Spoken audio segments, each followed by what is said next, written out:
Okay. Very good evening to all brothers and sisters in the Dhamma. Today is the 15th March 2022. It's a Tuesday class. So we'll be continuing our sharing from this book. The wonderful Dhamma Lotus Flower Sutra. It's a Maya Sutra. In Mandarin is pronounced as 妙法蓮華經. 妙法 is wonderful Dhamma. 蓮華 is Lotus Flower Sutra. Just relax body and mind and maintain some form of awareness or attention. Then we will off the light so that you can have your half an hour of awareness-based meditation. So, as usual, awareness-based meditation is to help you develop the stability of awareness within. So to do that, you only need to follow the four support, especially the first three. The first support is to relax completely your body and mind. Feel yourself at ease, completely relaxed. Relax means no problem, no issue, nothing. So no need to think, no need to worry, no need to do anything. Just completely silent and maintain awareness within as the second support. Unless you are relaxed, you cannot meditate. To meditate, you have to relax. So relaxation is very important. Just like the Mandarin word, 放松 means relax so that you are at ease, so that you don't have any tension or tightness or any stress within your entire body and mind. Your body is relaxed, your mind is relaxed and free. No problem at all. Then after that, silence everything. Maintain awareness. The third support is to maintain this awareness for as long as you can to stabilize the awareness nature within. When your mind doesn't think anymore, that is the stability of the awareness nature. When it thinks, the awareness cannot be there because our mind can only do one thing at a time. Either you are attentively aware, silent, without thought, or you are lost in thought. Most people are lost in thought because they think a lot. They have mental hindrance. They lack spiritual faculties. Spiritual faculties are mind state that can allow you to develop the meditative mind. Whereas without the spiritual faculty, the mental hindrance mind state arise. And these two are opposite pair. Both have five spiritual faculty that can allow you to understand spiritual teaching and meditate, be in the meditative state of inner peace, inner calmness, and inner awareness.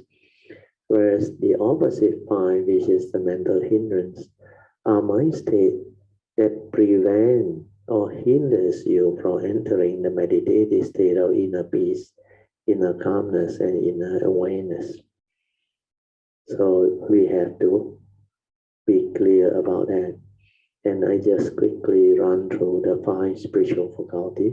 They are your Saddha, Virya, Sati, Samadhi, and Panya. These are Pali words. The equivalent English translation is Saddha is faith, faith in the Buddha and his teaching.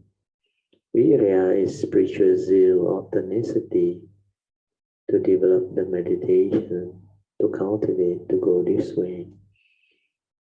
When your faith is strong, Virya will be there. When you understand the importance of this teaching, this type of training. Then the third spiritual faculty is Sati, awareness. When you are without thought, you are already aware. So no need to try to be aware. Just relax, maintain awareness. silent. The moment you are silent without thought, you are already awake. So maintain the awareness within. And when your awareness stabilizes, it doesn't run.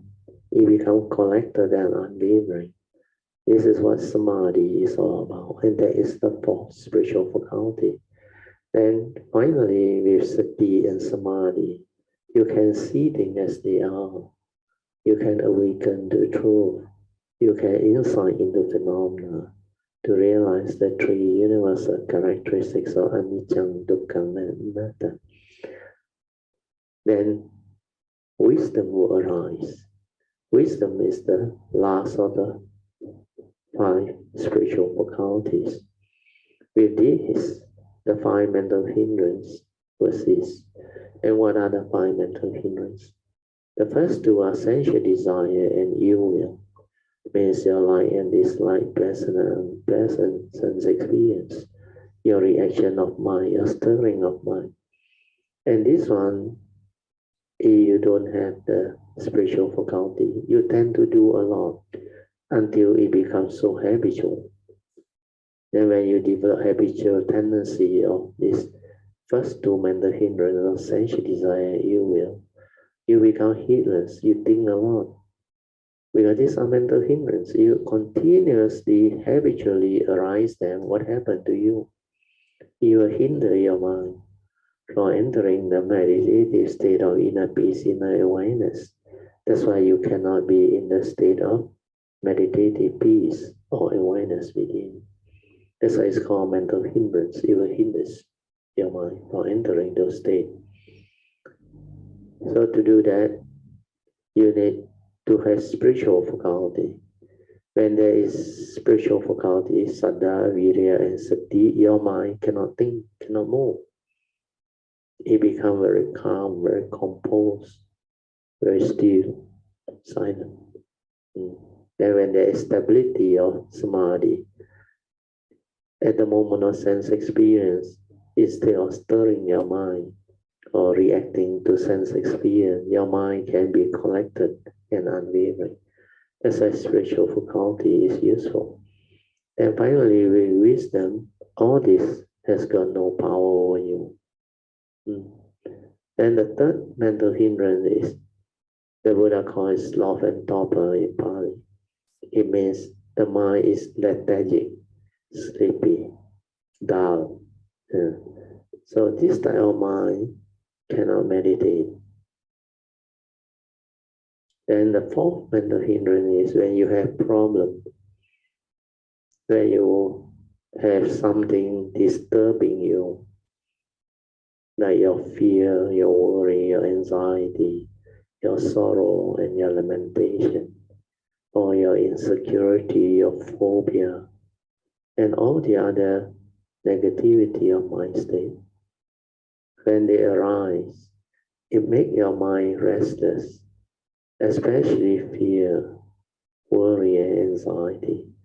That's why this fourth mental hindrance, restlessness of mind, arises because of delusion, ignorance, lack of Dharma understanding, not understanding truth, the nature's law that governs life and existence, how the mind operates, how you function as a human being. When you cannot understand all this, your mind develops mental hindrance, especially when you allow the fear to trigger all. So from fear, you start to worry. You develop anxiety, sorrow, lamentation, suffering, and affliction. So these are the things that can make you miserable. Then the last mental hindrance is doubt. When you start to doubt, who are you? What are you? Or whether you have understood the meditation or not. If you don't understand the meditation, you may not know how to proceed. So all this can create doubt.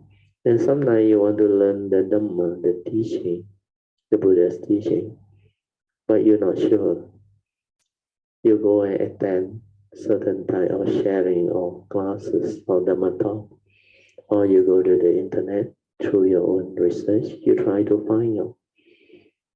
Then there are so many different versions, different type of explanation.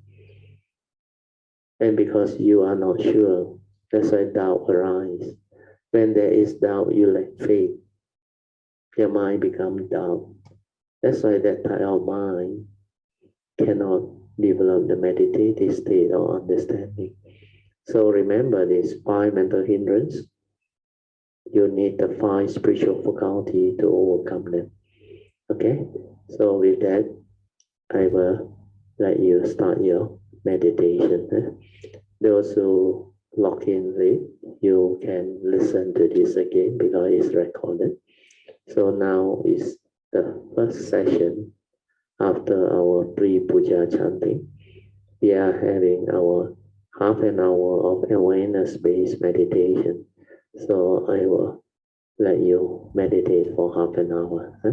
I will set the alarm so that after 30 minutes, the alarm will trigger off. Then I will ring the bell. Upon hearing the bell, slowly, mindfully come out of the meditation. After you come out of the meditation, try to maintain whatever inner peace, inner calmness, or inner awareness that you have developed. That is a meditative mind state. They are very useful for you to live life and very conducive for you to live your life. And with that training, your mind become more and more aware, less and less distracted, less and less restless. That's how you become different. You transform yourself from a heedless thinking mind to a mind that is heedful, mindful, and aware. With that, you can meditate. You can understand many things. You can awaken. That's what meditation is all about. So, okay, I will let you meditate on your own. Then you'll wait for the alarm to trigger off. Okay, so I repeat, for those who came in late, listen to the sharing again so that you understand. To develop this awareness-based meditation, you only need to relax body and mind completely. And silence your mind. Don't do anything. Don't try to know. Silent and maintain awareness. The moment you are silent, you're already aware. So don't try to be aware. Whatever arises, let it arise. Maintain awareness.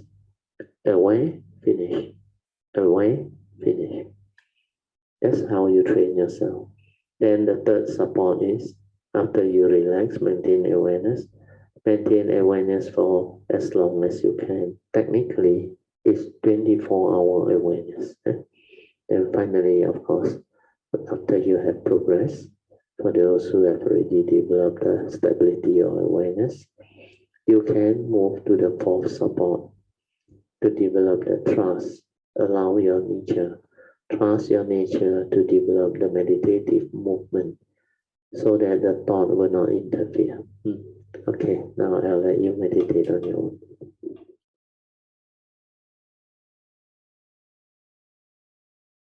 Now, before we start, I think like I announced just now, I think there is a new person, Jeffrey. Welcome. You have logged in to join us. So you are most welcome to join us. I understand you have some question to ask me. You can do it on the second session after I finish my Dharma class sharing. Then we will have meditation reporting, followed by whatever question that anyone may have. You can come in during that time. Okay, just for the information of the rest. Jeffrey called me just now, I think 6 something before 7 p.m. He said he listened to some of my YouTube Dharma sharing and it has helped him a lot. That's why he wants to find out more about the class and the sharing, where it is also. I told him at the moment we don't have physical class because of the pandemic and the COVID-19, SOP, etc. And because of that, I told him I will send him the Zoom link. So I think we added him to our Micah WhatsApp group. And from there, he will receive the Zoom notice for the Tuesday class, Thursday class, and Sunday class. And after that, all these classes are recorded. So you don't have to worry about trying to remember anything or make notes on it. You can just attentively listen first. Whatever you miss out, you can still listen again when the recording come out. Normally, it will be out by the next day, unless the people doing it is not free. Then it may be a little bit later.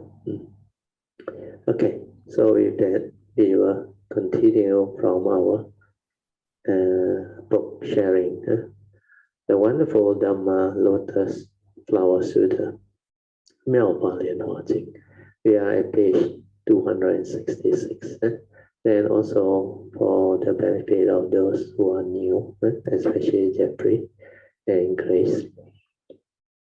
On Tuesday and Thursday, we will be following this book, the wonderful Dharma Lotus Flower Sutra.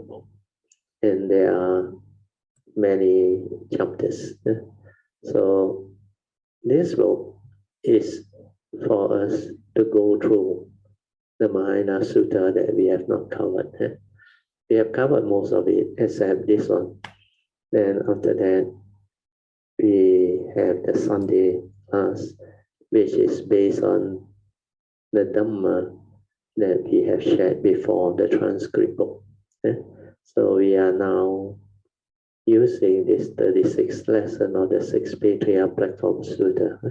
As we finish, we may choose other transcript book. Then later on, we may just have it as ordinary sutta class where we also may share other suttas or other transcript book or whatever topic that is relevant. So this is for the benefit of those who are new. That's why you will find Tuesday, Thursday, continue the sharing from this 妙法莲华经 wonderful Dharma Lotus Flower Sutra, whereas the other one is based on the transcript book, the Sunday class. Okay, now we turn to page 266. For those who don't have the hard copy, you can follow us on the soft copy, which Sui has, I think, pinned it on the computer Zoom screen where we share screen so that you can see. Okay, just to recap, the previous class we covered the three suffering. We covered the three suffering, and we have already finished the three suffering, which are the Theravada classification. They have the Dukkha, Dukkha, means suffering within suffering, the first type of suffering which I have control. For those ones who understand better, you listen to the recording. And the second category of Dukkha is Viparinama Dukkha. Viparinama is suffering due to change. Then the last one is Sankara Dukkha, means suffering due to Sankara activity, due to self-delusion, attachment, clinging. Today we will continue the next one, which is, they call it the eighth suffering, but it is actually not the eighth suffering, because under the Buddha's teaching, the essence of his teaching, he taught the truth, which are called Dhammas. And within all the Dhamma that he has taught, he summarized them all into just four noble truths. So the four noble truths, they are in fact the essence of the Buddha's teaching. Because from this Four Noble Truths, all the other truths, they spin out from there, the teachings. So within this Four Noble Truths, the Buddha called it Noble Truth is because these are truths that can allow sentient beings to awaken and become noble ones. In the time of the Buddha, 2,600 years ago, the enlightened ones are called noble ones because enlightened beings, enlightened monks, lay people, and cultivators, they are very noble in all aspects of life, very noble in the way they understand life. That's why they have right view, right understanding.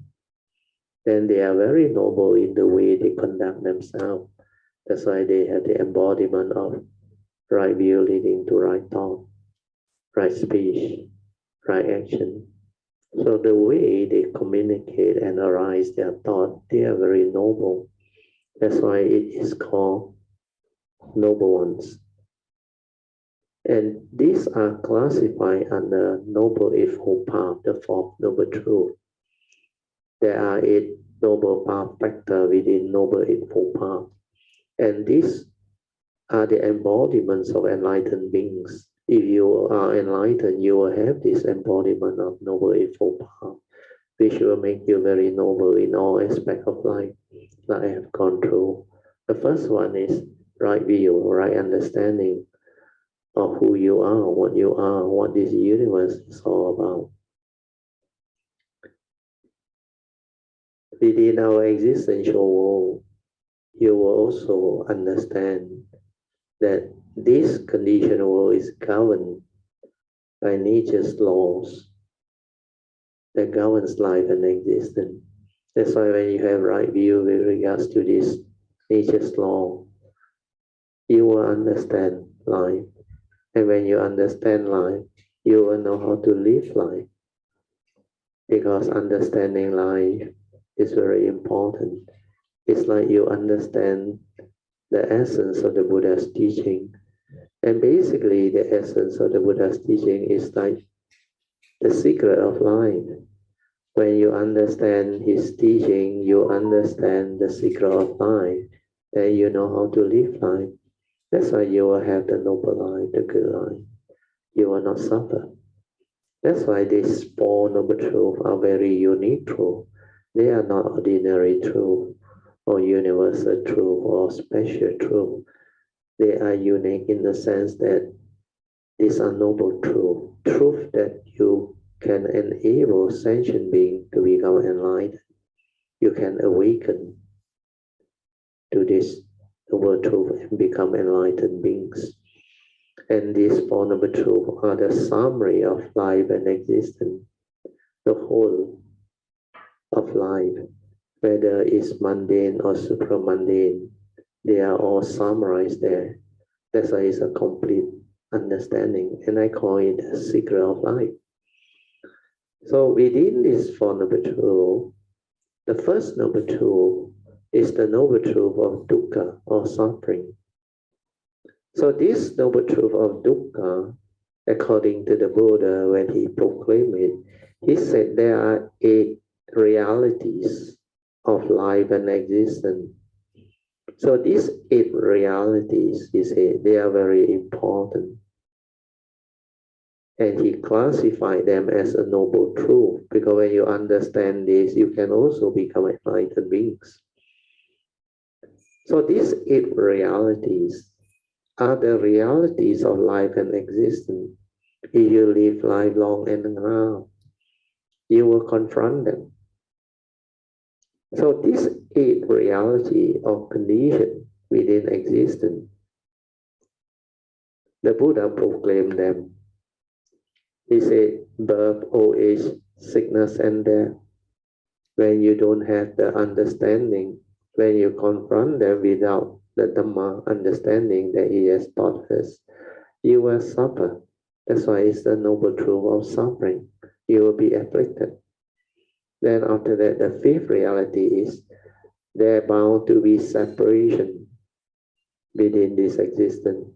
Separation from your loved one, people whom you have affinity with or love.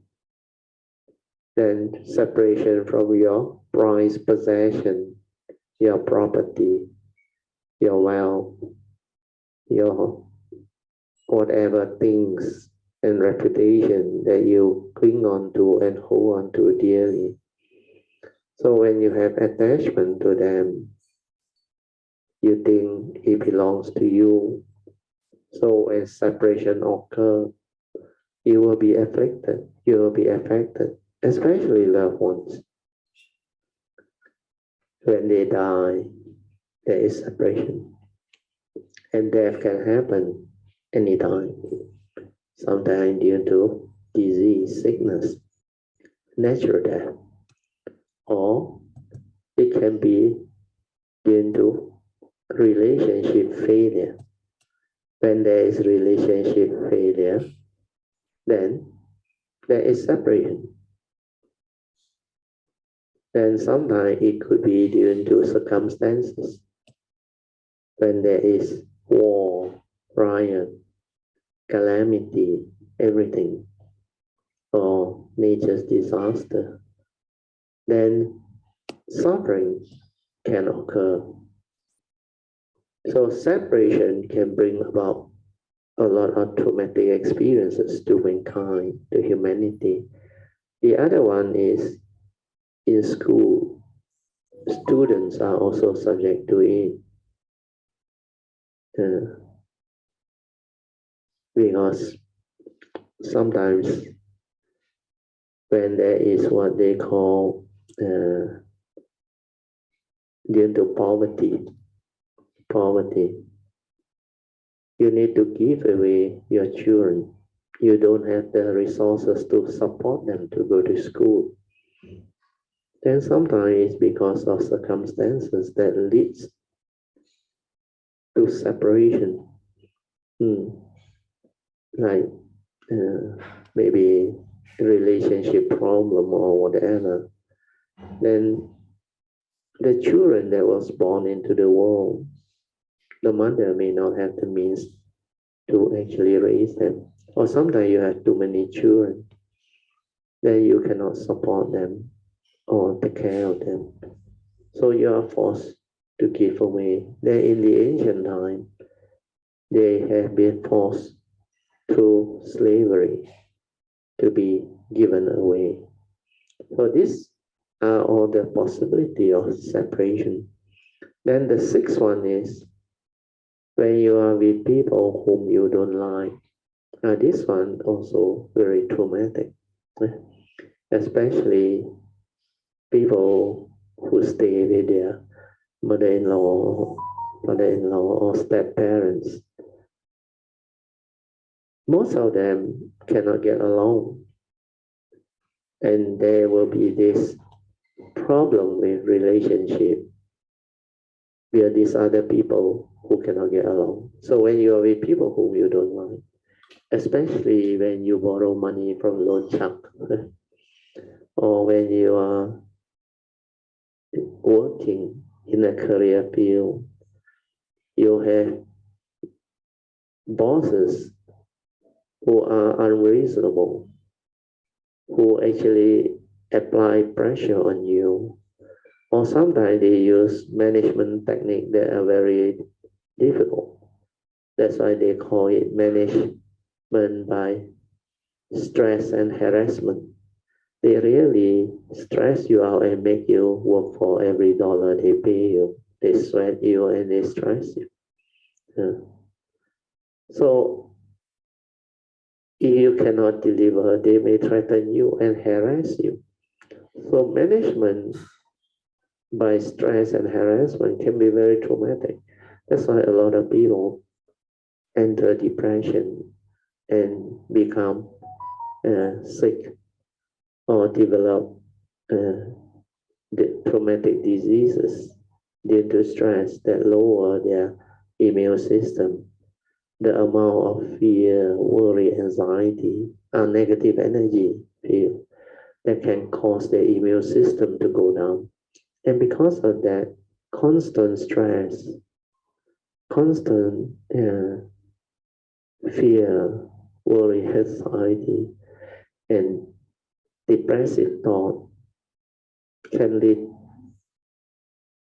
to severe, what they call, failure in immune system. So when this happens, the organ starts to develop disease, sickness. And some are very traumatic, especially cancer. So cancer is one of the number one killer. Then when it's very stressful, they can also develop high blood pressure, heart attack, and many other type of disease. Not enough rest can cause kidney failure too, and organ failure. So all these are possible. Then the other one is when you are in school, you meet out with bullies. Even the student have problem. When you are with people whom you don't like, you really suffer, become miserable because you don't have the Dharma, you don't have the Buddhist teaching to help you develop the wisdom to liberate your mind so that you are not affected. And the seventh condition or reality is when things don't go your way, then you cannot get it what you want. When your expectations in life are not met, you tend to be unhappy, suffer, become afflicted and miserable. Especially if you expect to be promoted, if you are in a working organization or environment, then the promotion didn't go to you. You will feel miserable. Then you expect your spouse to understand you, to love you, to remember your birthday and all those things. Then sometimes you expect your brother and sister to love you, to care for you, to help you, to sacrifice for you, even your parents. But sometimes because of circumstances and different character, they may not be able to help you or do that. Then your expectations are not met. Then you start to hate them. You start to develop negativity of mind states. So all this can lead to suffering, affliction, misery. That's why these are the seven realities that can actually cause suffering, misery, complication, develop fear, worry, anxiety, sorrow, and lamentation, insecurity. Then, like a lot of people go through child abuse, especially by step parents. There's a lot of cases or even incest, child abuse, and in the office environment, they have sexual harassment and all those things. These are the six realities that can cause suffering too. Then in life, we tend to have a lot of expectation. Then we tend to hope for things to happen the way we want it to happen. But when things don't go our way, sometimes because nature's condition is such, it has to be such, means it has to be such. There is no such thing as why, how come? How can the world be so cruel? Then you cannot blame anybody. Even you blame God, no use. How can God be so unfair? But do you really know why? Is it really there's a God? There's an Almighty that governs all this? You don't know. But if you understand the Buddhist teaching, you don't need to rely on God to make you understand life. That everything can be clearly understood, like science, based on investigative understanding, meditative investigation, like science. They stand up to investigation. Everything can be proven. No need to believe anything. And this is what the teaching is all about. Then the final summary, the number 8 reality, summarize all of dukkha. The Buddha said, in short, it is due to living beings or human beings, Sankara Activity or self-delusion, that condition them to grasp and cling onto the 5 aggregate of form and mind that he calls suffering. So these 5 grasping aggregate are dukkha, upadana khandhas. And what are they? It's stated in the teaching, but how many people understand?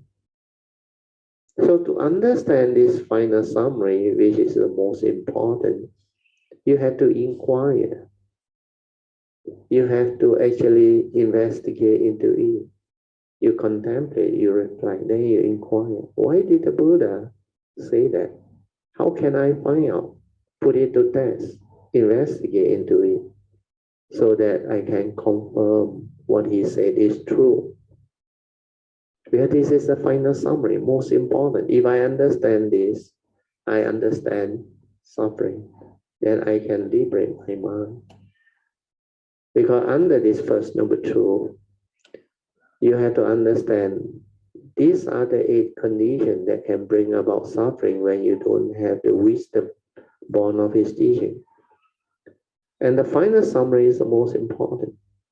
So to understand that, I need to understand what is Sankara Activity, self-delusion. Like the word self means you deludedly believe that this 5 aggregate of form and mind is you, and they are real. So what is this 5 aggregate of form and mind is also very important. Otherwise, you cannot put it to test. So this 5 aggregate of form and mind in the teaching, the Buddha just mentioned these 5 aggregate and named them. Rupa, Vedana, Sanya, Sankara, and Vijnana. The English equivalent is Rupa is form. But how many people truly understand what Rupa is? So under the teaching, form has 2 types. One is physical form, as a physical body.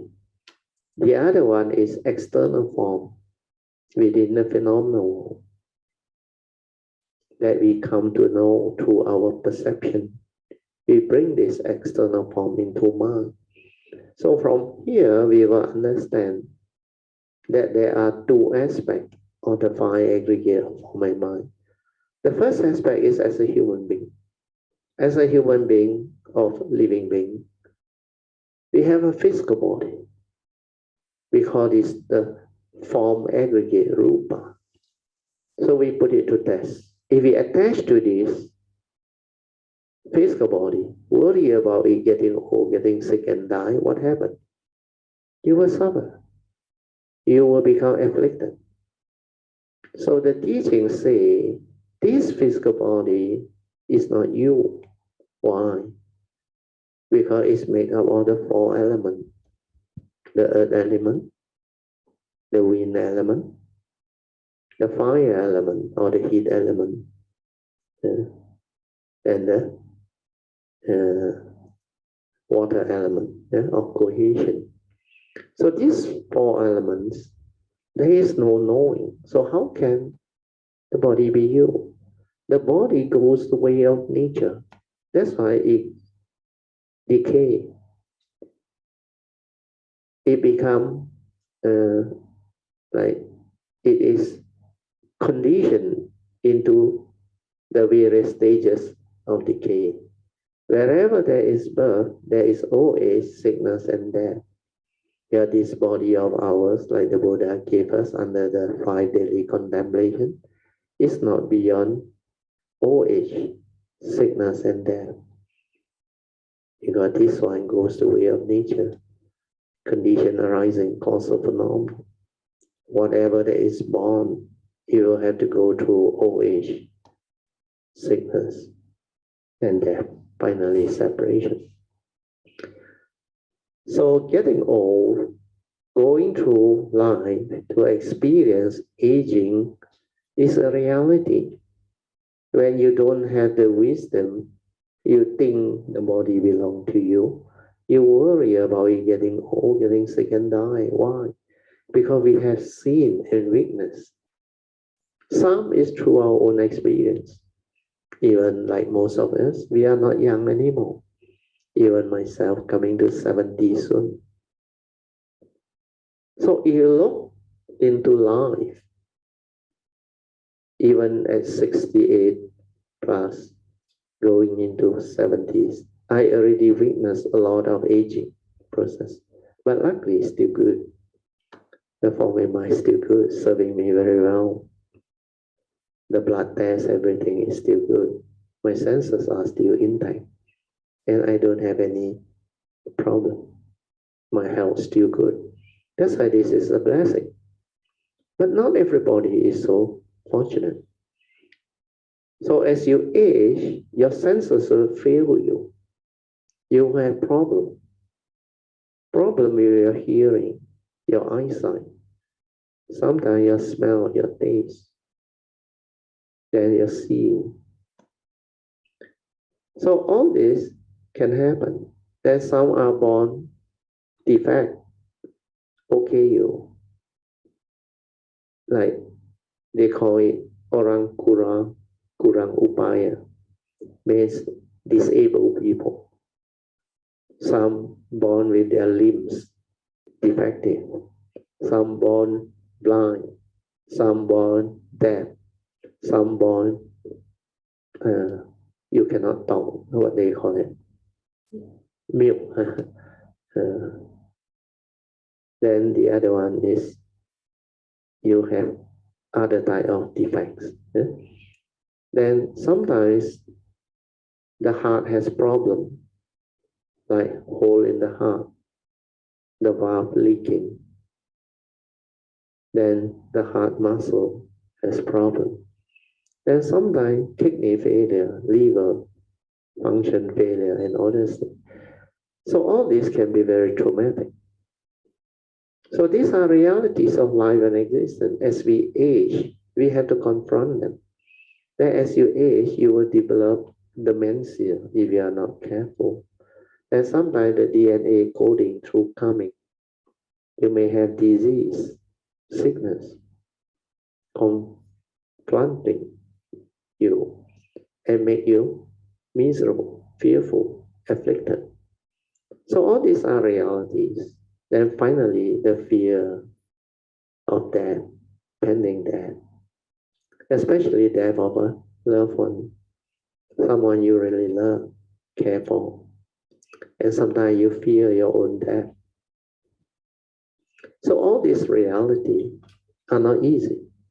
Even birth, if it's straightforward, no complication, then birth can be a happy occasion. That's why they look forward to becoming a father and a mother. They look forward to the full moon day. Then after that, they look forward to their growing up birthdays and other things. Then there is joy within family. But what happens if during the birth process there is complication? Or during the pregnancy, there is complication. So all this can lead to suffering, misery, affliction. So these are the teachings that we need to contemplate, reflect, and develop understanding. So if we attach to this very body, worrying about getting old, getting sick, and die one day, then suffering will be the result. Unless you have the Dhamma to see clearly that the form and mind is not what you think. So according to the Buddha, every human being or sentient being, we have a physical body, then we have a consciousness trapped inside. So these two combined become the five aggregates. The first aggregate is the form, rupa. Then the other four aggregate of mind is Vedana, Sanya, Sankara, Vijnana. To understand this, we have to ask ourselves, what can our mind do? Our mundane mind, the thinking mind. As we all know, our mind can have this ability to feel hot or cold, pleasant or unpleasant sensation. So this is classified as the first aggregate of feeling, Vedana. Then what else can our mind do? Our mind can also perceive through our senses, hearing, smell, taste, tactile, seeing, and thought consciousness. So all this is the power of mind to perceive. I can perceive what I see through my seeing consciousness, or the external visual object, color, shape, and form. I can perceive them and bring them into my field of vision, provided my eye is functioning normal. Then I can hear various vibration, music, noise, whatever vibration, even your own heartbeat, your own metabolic activity. Then you have your other senses. You can perceive the food, the smell, the fragrance. Then you can taste what you eat. Then tactily, through tactile consciousness, we can also feel the environment, whether it's hot or cold, like the four seasons, whether it's cooling or high humidity and all these things. So this is the power of mind to perceive. Then the mind can create mental perception through memory, through what we have been trained, conditioned, or taught. So memory gives rise to the various type of perception through our senses. So this second aggregate of mind in Pali is called sanya. In English, it's called perception. Yeah. Then the third aggregate is, what else can your mind do? The most common one is, of course, it thinks a lot. It can develop emotion. It can have views, opinion. It can become emotional. Then when you meditate, it can become peaceful, tranquil, still. Then sometimes you can have anger, hatred, envy, jealousy, fear, phobia, insecurity, sorrow, and abandon. All these are mind states. The Buddha combined all this and called them Sankara. Sankara, or thinking activity, the activity of mind. Means what can your mind do? In fact, Sankara include the first two aggregates of feeling and perception, Vedana and Sanya. That's why Sankara has 52. Otherwise, if you separate the first two, there are only 50 left. Then finally, the last one, most important one is, what else can your mind do? The last one is very easy, and most of us will know. Our mind can become conscious. Conscious of what we see, what we hear, what we smell, what we taste, what we tactily feel and think. So consciousness is another aggregate of mind. So these four, Vedana, Sanya, Sankara, Vijnana, combined with the form aggregate Rupa, become the first aspect of the five aggregate of form and mind. So now we put the test. If we attach to feeling, do we suffer? Obvious, you will suffer. Most human beings, they attach to pleasant feeling. When feeling has become unpleasant, you don't like, you want to push away. That's why you become miserable, especially emotions. Yeah. So feeling, especially painful feeling, when there is an injury, when there is a wound, when there is a cut, or when you have certain type of disease, like certain very traumatic disease like cancer, it can be very painful. Then when you have food poisoning, you have other type of illness and disease, it can also lead to a lot of suffering that manifests through feeling. Then when you attach to what you perceive in life, you will also suffer, because perception can make you miserable. When you perceive something you don't like, when you perceive things that are not according to what you want, when you come to perceive a lot of things like your country, your school, your race, your religion, your belief system, you perceive them, you cling, you attach. Then in this world, it's a world of duality. When you attach to your label, your belief system, your race, your religion, your whatever views and opinion, you tend to develop suffering. Because when people comment on it, or scold you, or say negative thing about your religion, your race, or your belief systems, then you become like threatened, challenged. And this will bring about suffering. That's why the Noble Truth is very real. So we attach to feeling, we attach to the thing that we perceive, we will suffer. Then the third one is Sankara Activity. These are the extension of the feeling. When we attach to good emotion, then the negative mind state, negative emotion of fear, worry, anxiety, sorrow, lamentation, insecurity, and phobia, this one can make you miserable, stress you out. Because things don't always go your way.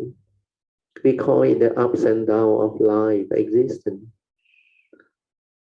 It's like the Mandarin song, Usi Ho, Usi Bo Ho. The other one, the Mandarin song is Chi Hun Ko Ha Bia.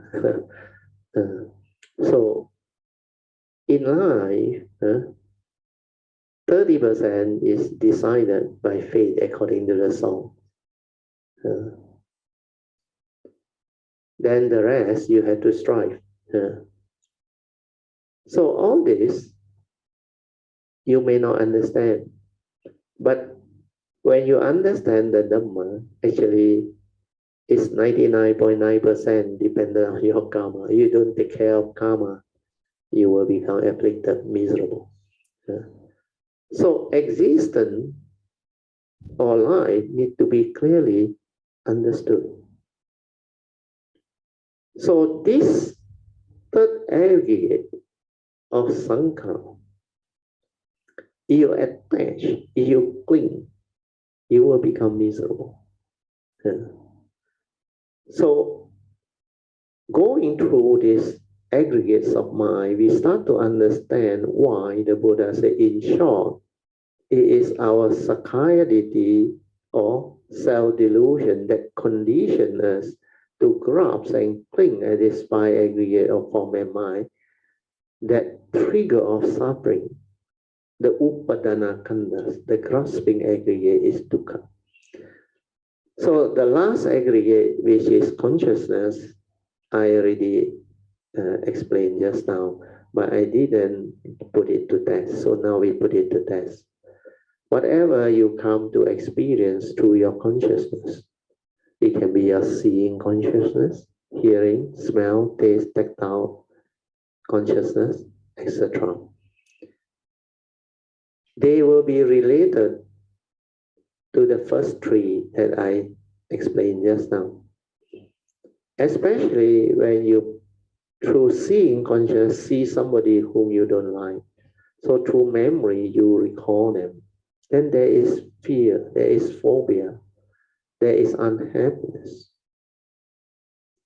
Then sometimes when you, through your hearing conscious, you hear something negative, how people speak unkindly of you through backbiting, or scold you, or reprimand you, or put word into your mouth. They blame you. So all this can trigger of suffering. So attachment to consciousness, seeing conscious, hearing conscious, and thought consciousness also same. What do you recall? Your memory of the past. And what are they? Most of them are negative. Your phobia, your insecurity, your whatever childhood experiences of abuses.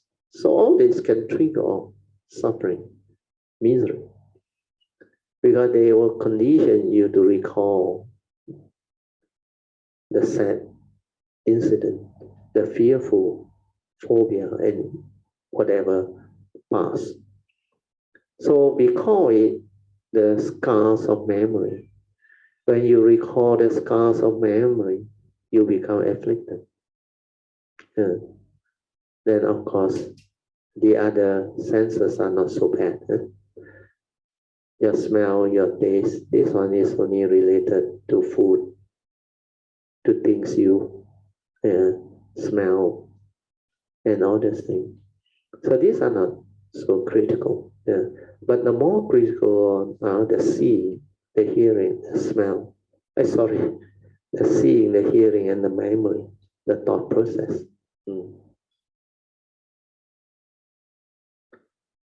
So all this can be confirmed easily through our contemplative inquiry.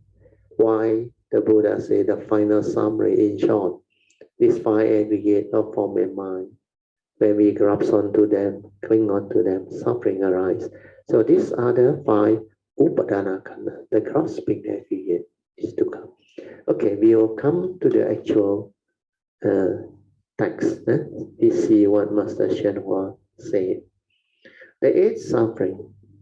So the first four is similar. The suffering of birth, but he didn't explain. The suffering of old age, he didn't explain. The suffering of sickness. So this is birth, old age, sickness, and death. Then number five, he only say the suffering of being separated from what we love or our loved one. So it actually includes your prized possession, your wealth, your property, your reputation, and your whatever antiques, car, or anything that you hold on to dearly. So through circumstances, we may be forced to separate from the person whom we love the most. The one we cannot bear to be separated from. This kind of suffering is, he said, extreme. It's traumatic actually. But it can also happen to your wealth, your property, and whatever things that you hold on to dearly. It could be your reputation or things that you give meaning to. So this separation is a very extensive scope. Like if you have made your money financially very successful, have businesses and all these things, then one economic crisis or one pandemic or one severe nature's disaster could have wiped out your business. Especially financial crisis, economic crisis.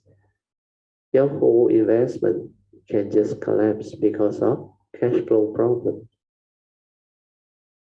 So this type of separation can also be very traumatic. We have witnessed them in our country, 1997, 98 financial crisis. Then now the pandemic. Then there are a lot of what we call economic crisis that happened, the Great Depression of the 30s and the depression of the 70s, 73, 74, and the World War and all those things. So all this can lead to separation, especially war, riots, nature's disaster. But what Master Shenhua has shared with us is just the limited view. So I have expanded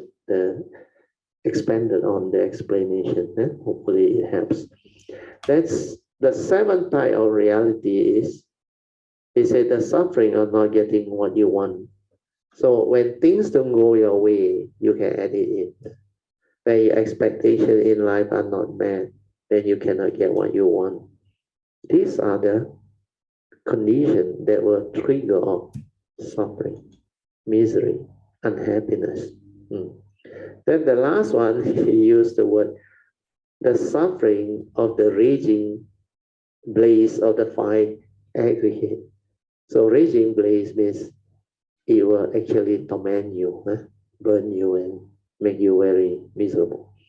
So the five aggregates of raging blaze, he said, this suffering is even more extreme than all the above. The five skandhas are that he used form, feeling, thinking, activity of mind, and consciousness are never more than a step away. So here is a direct translation from the Mandarin, which is not so accurate. The form aggregate is soul is feeling. Then they use the xiang, xing si. That's why it's translated as thinking. It's not thinking. The xiang is actually perception. Xiang dao de xiang. And the activities xing yun include thinking, views, opinion, planning, the scheming, cunningness, all those things are within Sankara activity. And of course, the last one is consciousness. So, Vedana Sanya Sankara Vijnana. So the English translation, the thinking can be confusing. That one should be perception. They are right with you while you are walking, standing, sitting, and reclining. Means this 5 degree of form and mind, they keep on arising in you. That's why you must meditate on them. Be aware, then come to understand. Are they real? Are they what you think they are? Is the body you? Are the aggregates of feeling, perception, activity of mind, consciousness, are they you? If they are you, then how come when they arise and pass away, you didn't die? That's why they cannot be you. But if they are not you, how come they arise in you? Then who are you? What are you? That is meditation. Unless you develop awareness, silence your mind, stay within your form and mind, to be a silent observer, to be the awareness nature, to witness. You cannot understand. You have to be aware of everything that is happening, your thought process. To understand how you function as a human being, how your mind actually functions, following the 12 links, Paticca Samuppada, dependent origination, teaching that the Buddha has taught us. Avijja Pacca Sankara, Sankara Pacca Vijnana, Vijnana Pacca Namarup, Namarup Pacca Pasat, sense basis. Sense basis. Sense basis is what? Salayatana, the Pali word.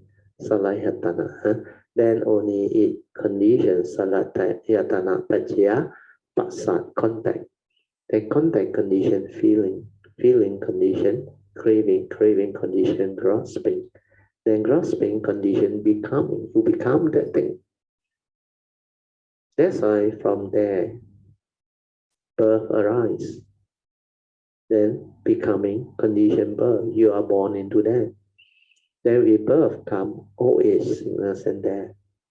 The whole mass of suffering.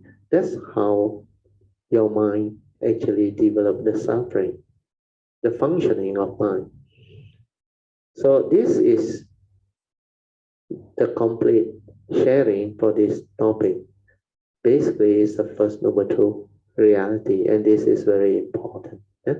So hopefully you can listen to this sharing again so that it can help you. Okay, we stop here.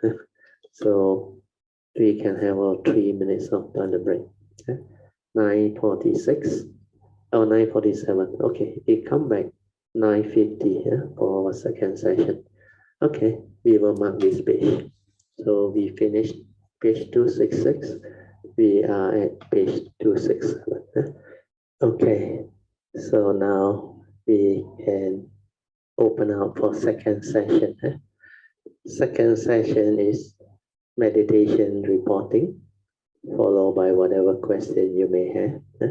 So if you have any question, you may ask. The question can be any topic within the teachings, or to understand what is meditation or related to meditation, and also how to apply this Buddhist teaching to help us understand life and live life, so that we can really benefit from the teaching. And the last part is, of course, to share whatever experience you have through your cultivation, how it have actually changed your life, transformed you as a person, personality-wise, character-wise, understanding-wise, whether it has changed you for the better, or you have not learned much. Your life is still not so smooth sailing, not so pleasant, and all these things is what this second session is all about. We can just share it, then we discuss it. And you have any question to ask me, you can. Yeah, how to get back to the sama samadhi balance? Okay. So that is your main question, Okay. Thank you for your very important personal sharing. It's unique to you because your past is of that nature. That's why you will go through that. Then for you to have the affinity to come into contact with my video and know how to contact me, I think there is some form of affinity. That's why I hope with what I share with you today, it can help you and bring you back to regain your life so that you can understand clearly the true meaning and purpose of this Buddhist teaching. The Buddhist teaching is very simple, like I explained just now under the first noble truth. It is to let you understand who you are, what you are, and why are you alive this way. Then also, the first noble truth reality that is very important, so that we understand when we go through life, we live life, we confront this reality, we can trigger off suffering when you don't have the understanding of the Dharma. That's why, like you shared with us just now, you went through a lot of suffering, a lot of misery because of the meditation you do, and some of the action that you perform are not in accordance with nature's law. So now I will give you a clearer big picture of what this teaching is all about. So the Buddha not only teach the first noble truth of Dukkha, he also teach the second noble truth on the cause arising of Dukkha or suffering. So the cause arising of suffering is, of course, craving. But craving born of what? Born of attachment, clinging, grasping. So this craving is to be understood.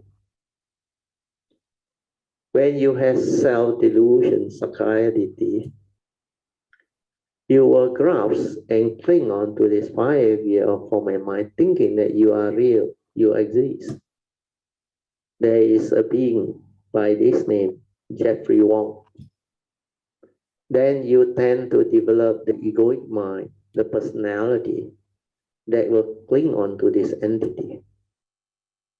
And this entity will have craving. Craving means positive and negative desire. The first craving is your attachment, your clinging, your grasping, your possessiveness, your wanting.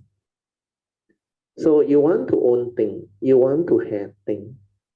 So this come about through your delusion that condition you to believe you exist.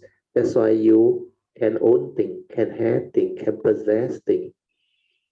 But you try to have all the good things and you don't want the bad thing. Like you say, the fear is so intense, you want to push it away, but you can't, because that meditative thing that you do is thought-based energy, psychic field. It has its cause and effect. It hit back, it boomerang back. So this is where the second noble truth, causal arising of suffering, arise. Then if you deludedly cling onto it, grasp onto it, and give meaning and believe you are the one suffer, miserable, having this fear, then you get yourself entangled deeper. So what happened to the teaching is when you know the reality of life and existence, means you know what suffering is, and you know the cause of its arising, you will know how to manage your life better. If you know this is Sankara Activity, self-delusion that condition you to think that way, do things that way, and arise all those wrong thoughts that trigger of your sorrow, your lamentation, your fear, your phobia, your suffering, your misery. So you have to reverse all this. How do you reverse all this? Through wisdom, through understanding. That's why the Buddha said there is a third noble truth. He said your suffering need not be under the third noble truth. He said one can develop the understanding of this noble truth and liberate the mind and realize enlightenment. So suffering need not be, enlightenment in the here and the now, nibbana can be realized. But this one, you have to study the Buddhist teaching. That's why when I ask you what you want, you say you want to bring your mind back to Sama Samadhi, which is correct. Without Sama Samadhi, you will end up in energy field, concentration, thought-based meditation, psychic field that complicates everything. Then there is a fourth noble truth, the Buddha said. If you cultivate this noble eightfold path, he said, it will lead to the end of all suffering, means your problem solved. And what is this noble eightfold path? This is basically the meditation that the Buddha has taught us. So now you listen. Huh? The Noble Eightfold Path is the meditation because if you cultivate them, it will lead to the end of all suffering. So you have to start from there. So the first Noble Path factor within Noble Eightfold Path is right view or right understanding. Have you heard of Noble Eightfold Path, Jeffrey? Yes. Good. So this right view or right understanding is very important. There are three right view. First is karma niyama. You heard of karma niyama?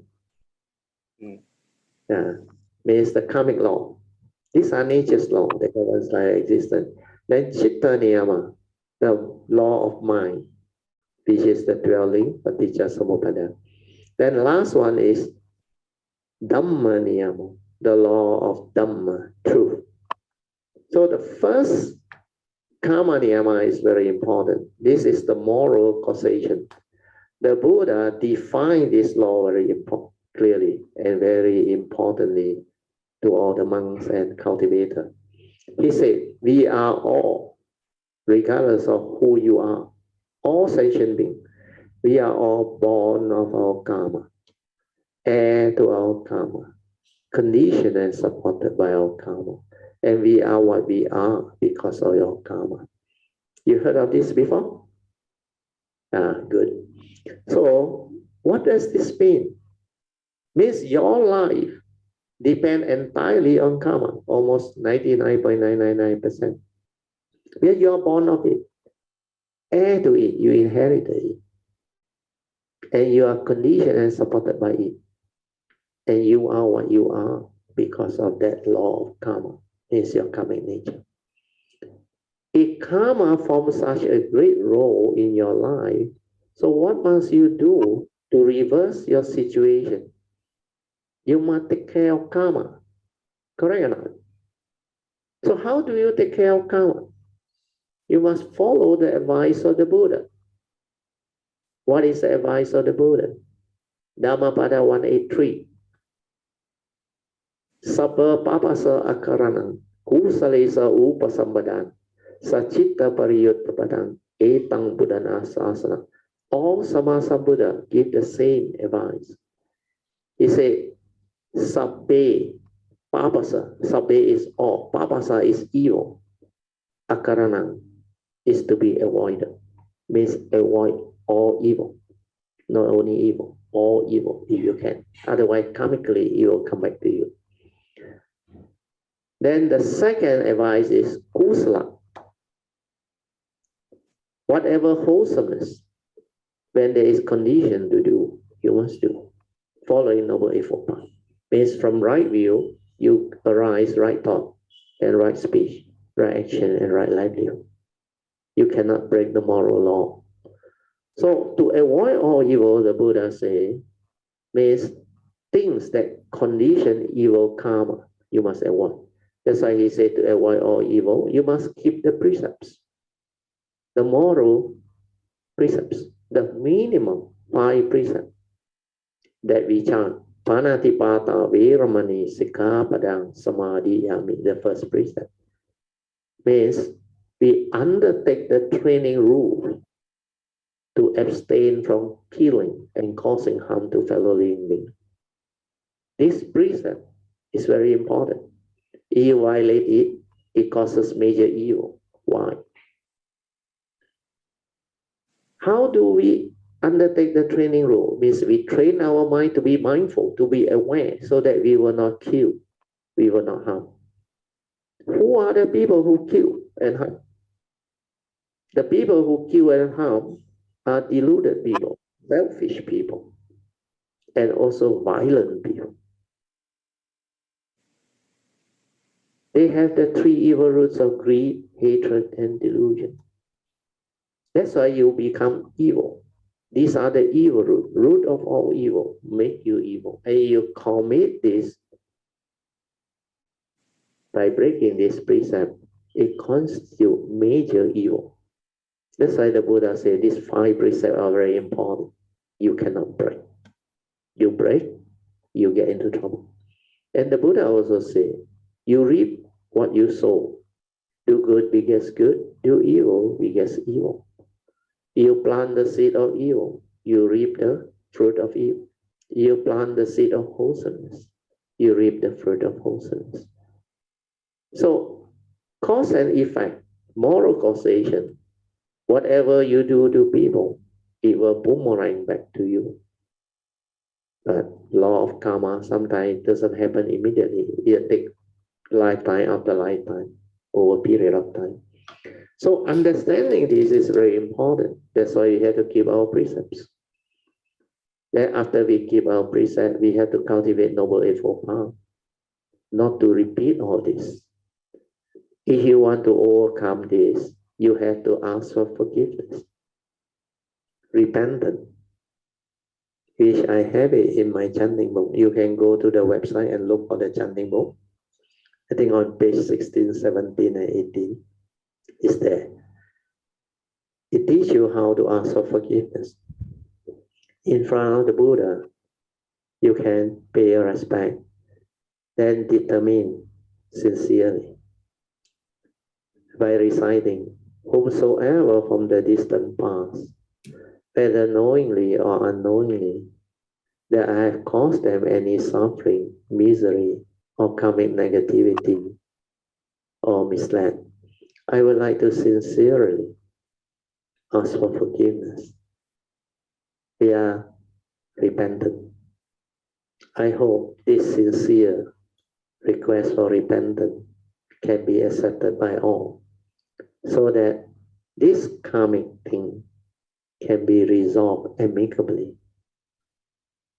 so that it can allow me to overcome whatever karmic obstruction that has come about through my actions, speech, and thought process that I have done wrongly in the past. So if you do this, it will help you to break your karmic obstruction. Then after that, you will have the condition to understand my teaching, my sharing deeper. Then you can actually train your mind to develop mindfulness and awareness, not to go into concentration. When you develop mindfulness, stabilize it to become awareness, there is no psychic field. There is no concentration involved, no energy direction. And because of that, you will have a free mind, which is equanimous, peaceful, tranquil, and still. No energy repercussion, nothing. Because it's just awareness. Awareness is without duality. Awareness is pure nature. Pure nature's energy. Born of wisdom. Born of understanding. As opposed to thought-based, which is directed with the will. Before you have wisdom, before you have the Dhamma, before you awaken, if you meditate, concentration, go into Apana Samadhi, develop the jhana, like you call the so-called sharp Samadhi. These are all one-pointedness absorption meditation. This will cause you to go astray. And because of your lack of right view, right understanding, you will get yourself entangled. Because your karmic past will surface and you reap what you sow. Whatever you did with this type of meditation in the past will come back to you, haunt you, harm you, like what you experienced. So this is very important. So asking for forgiveness, then break the karmic obstruction, then learn this teaching. So the first part is to avoid all evil. Then to cultivate wholesomeness means you have to cultivate the four right efforts under Noble Eightfold Path. What are the four right efforts? The first right effort is to abandon the wrong thought, the wrong practice, the wrong action, and the wrong speech that you have arisen. But you need mindfulness and awareness to see. And you have to understand what constitutes wrong thought, wrong speech, wrong action. If you don't understand, then without mindfulness, without this understanding, you cannot be aware that they are there. So when you talk about abandoning them, you can't. Because there are 5 ways to abandon the wrong thought, wrong speech, wrong action, and wrong livelihood, or wrong cultivation or practice. So understanding this is very important. And what are wrong thoughts? Always remember, listen, wrong thoughts are thoughts that condition your fear, your worry, your anxiety, your sorrow, your lamentation, your deep resentment, your envy, your jealousy, your phobia, your insecurity, your unhappy state, leading to maybe sorrow, lamentation. So sometimes when you are so fearful, so stressful, your thought create continuous cocoon of depressive thinking, leading to depression, especially fear. The fear can make you miserable. Then a lot of things that you think you see, they are thought-based Sankara activity through karmic force. It stir you and make you fearful, make you miserable. So, like the Buddha said, the five aggregate of form and mind are not you, not real. They come and they go. You're still around. If they are not you, then why do you want to suppress it, control it, fight it? Just let it be. Because of wrong view, you allow it to arise through your delusion. That's why it conditions all this wrong thought. And wrong thought are thought that have the evil roots of greed, hatred, and delusion that make you miserable. That's why it conditions your fear, worry, and anxiety. So remember this. Whenever you are unhappy, not peaceful, the wrong thought are there.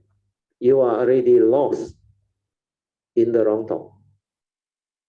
You are already not following the practice, the Dharma way. If you have been cultivating mindfulness awareness, then you will have a free mind that is just aware, without thought. Without thought, you become very different. Without thought, there is no duality. There is no unhappiness, sorrow, lament, nothing. There's no thought to tell you anything. Your mind is free. And when your mind is just aware, which is the unconditioned, it will just become silent, aware, still. That's why you experience tranquility, stillness, awareness, peacefulness. That is the samadhi that you are looking for.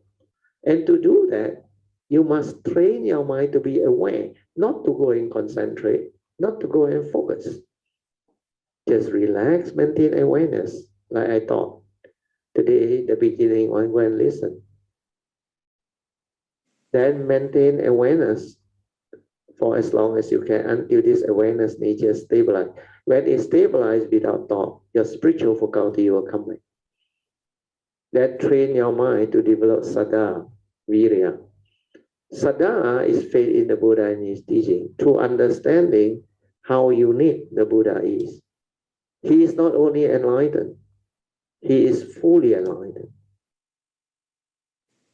And not only that, because he is fully enlightened, his teaching can liberate our mind, can free our mind, can bring about enlightenment in the here and now, can give you the understanding of life and the good life. That's why you must have gratitude towards him. You must respect him, and you must diligently arise the virya to go this way, to cultivate this teaching, to understand this teaching, so that it can help you solve your problem, gain back your life, and become beautiful again, not only normal, but beautiful again. So that the law of karma support you. You do not go the wrong way to actually entangle your karma. And because you are born of it, heir to it, conditioned and supported by it, you will become beautiful. That's why avoid all evil, cultivate goodness. So cultivate goodness, how to cultivate right thought, right speech, right action. The four right effort. From right view, law of karma, you know already. You have to avoid all evil, so keep your precept. Then repent, break your karmic obstruction. Then arise the first right effort to abandon all this. To abandon all this wrong thought, wrong speech, wrong action, you must understand what constitutes evil. Why you become evil? How did wrong thought arise? How did wrong action or wrong practice arise? How did wrong speech arise? So that one under Noble Eightfold Path is a big topic. You can listen to the sharing earlier on. They are being taught in many places, or you can go and read it out.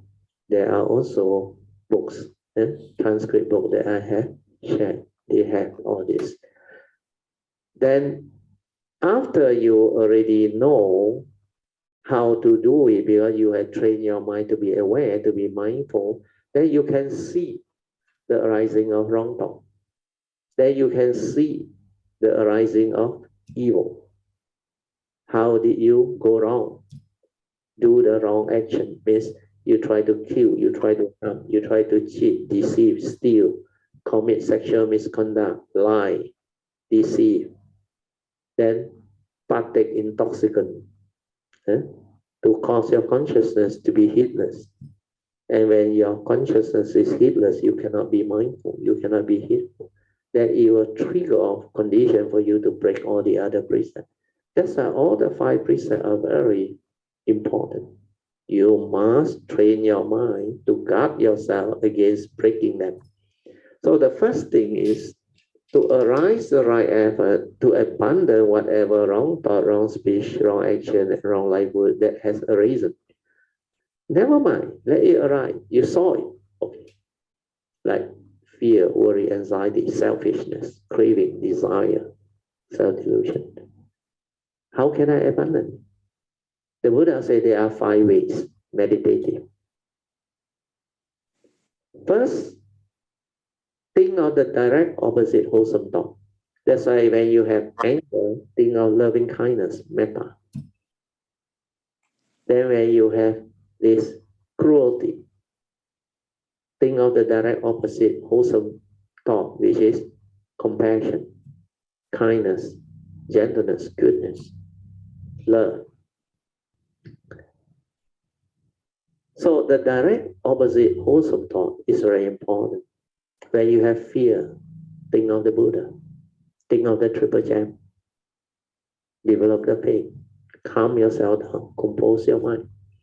Then when you are restless, meditate, develop sati, awareness, it will go. So all these are the first way you can actually reverse it. Because when you have metta, you cannot get angry. When you have compassion, you cannot develop cruelty. When you are peaceful and calm, your mind cannot be fearful, restless. So all these are skillful means. Then the second the second way is to reflect on the consequence or the danger of holding on to all this wrong thought and not able to abandon it. Because these are all wrong thoughts, evil roots, root of all evil, make you evil, cause your karmic downfall. So your life, you hold the key to your own life destiny. To be happy or to be miserable is entirely your choice. So choose wisely. If you choose to abandon all this wrong thought, wrong speech, wrong action, and wrong livelihood, then your life will turn around and you become beautiful.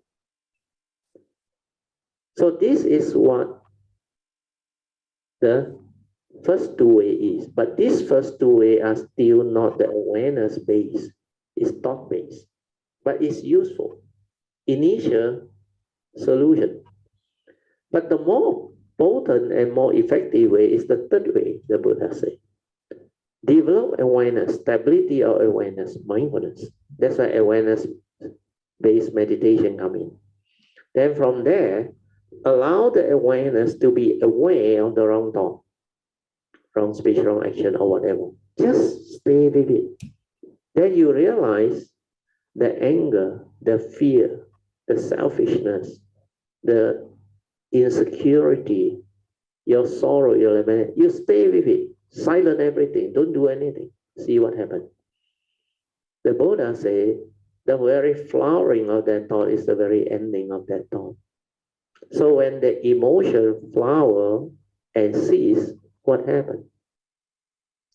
Your wrong thought, your anger, your jealousy, your hatred, your emotion, even your greed, your selfishness, all gone. Because you don't give it any more meaning. You do not attach to it, you do not cling on to it, you just want to be aware of it. The very moment you are aware, the thought ceases to be.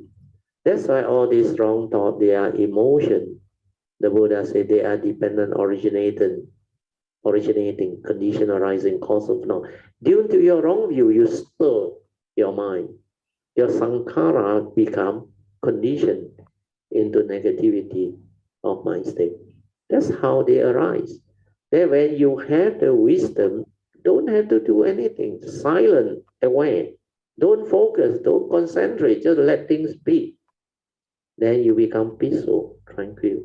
Then you see how it sees. Then you start to understand.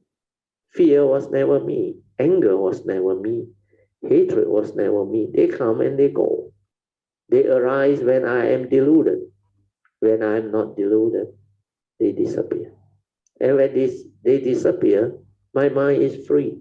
I am peaceful. I am tranquil. I have this awareness to meditate, to develop wholesomeness.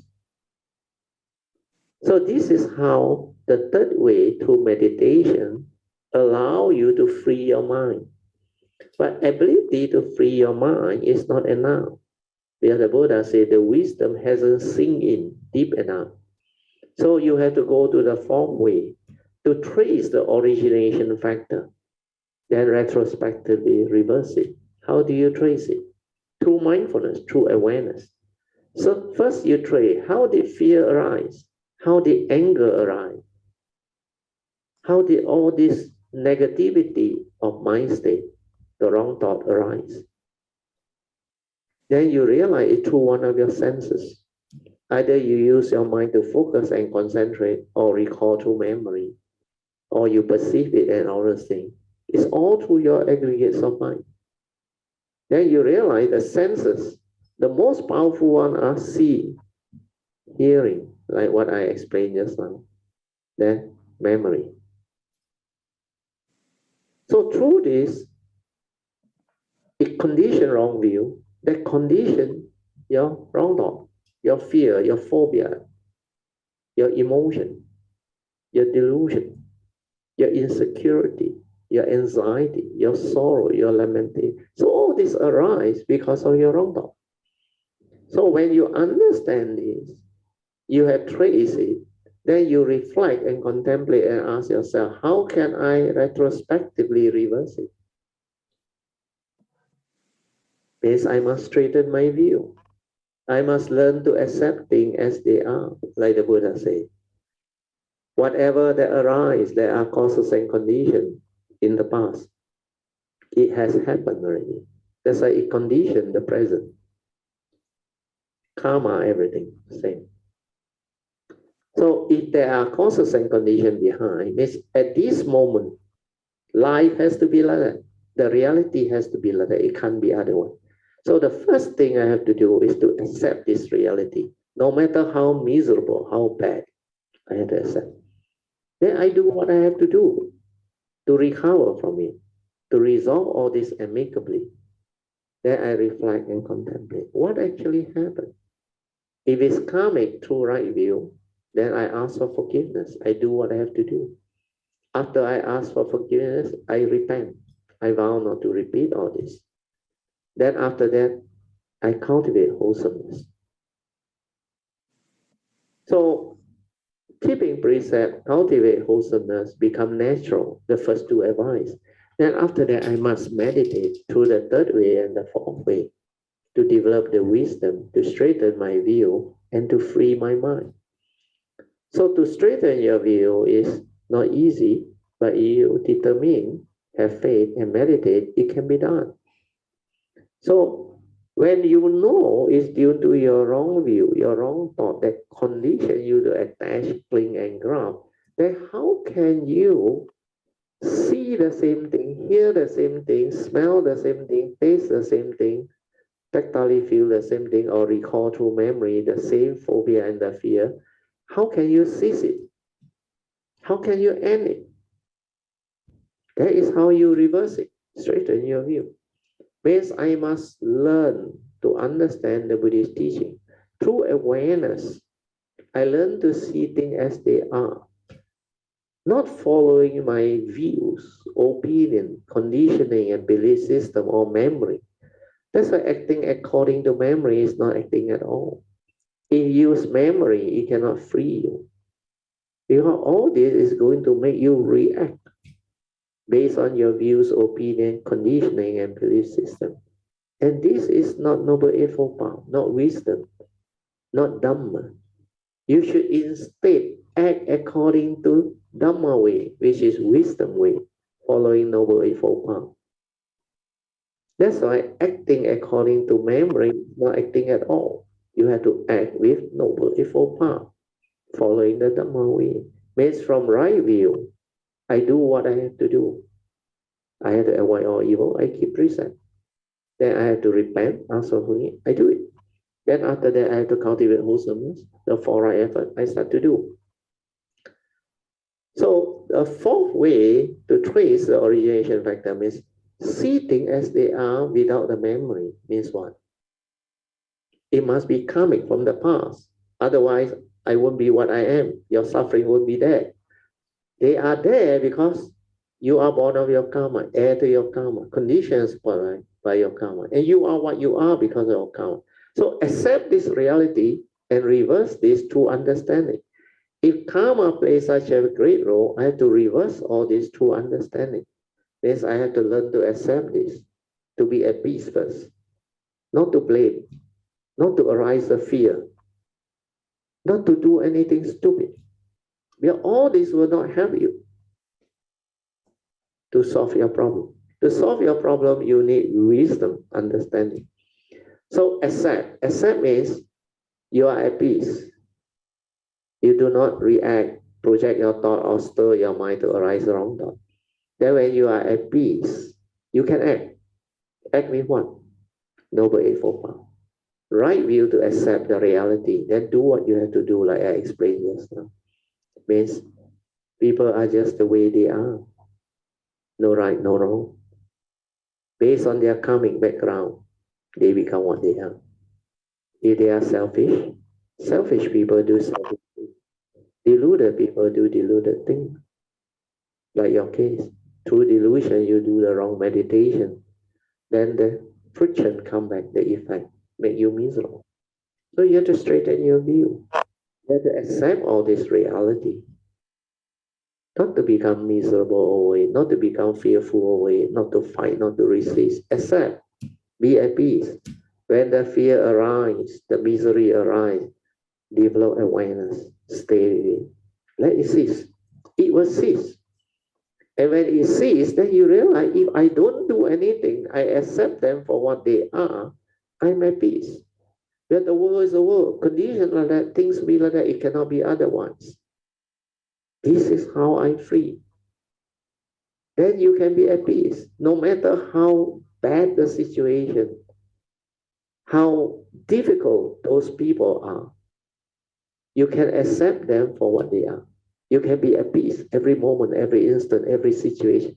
That's how the equanimity of mind comes. Through awareness, through straightening the view, through this Dhamma wisdom, you can free your mind. You no longer have to become tormented, miserable like last time. That's why you need to train your mind to develop awareness, stabilize the awareness, and through the awareness, remain silent. Don't do anything, just aware. Let it cease. When it ceases, experience the tranquility, the stillness, the peacefulness, the pity, the sukhang, the joy,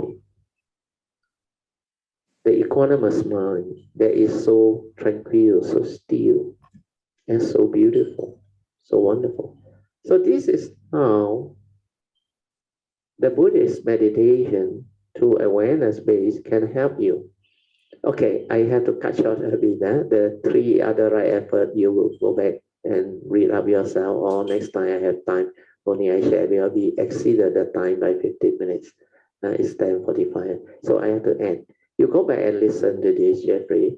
It will help you, but not easy. It takes a lot of faith, virya, sada virya, and effort to really train yourself and develop this understanding, to reverse all the things that you have done wrong so that you can gain back your life. Okay? So this is what you need, huh? Not go back into concentration, because these are from your karmic past. There are karmic that you have to go through and break through karmic obstruction, all this karmic obstruction that obstructed you earlier on, but you have affinity with triple gem, rest assured. Otherwise, you won't locate me. You won't. It's just breakthrough today. Everything like like the letting go, just let go. That only things to realize. Yeah. That's why I use the third and fourth way. Okay, So rejoice with your sharing. Let us rejoice. Sadhu, sadhu, sadhu. And we will end the whole Dhamma session. Sadhu. Thank you for your participation. Rejoice.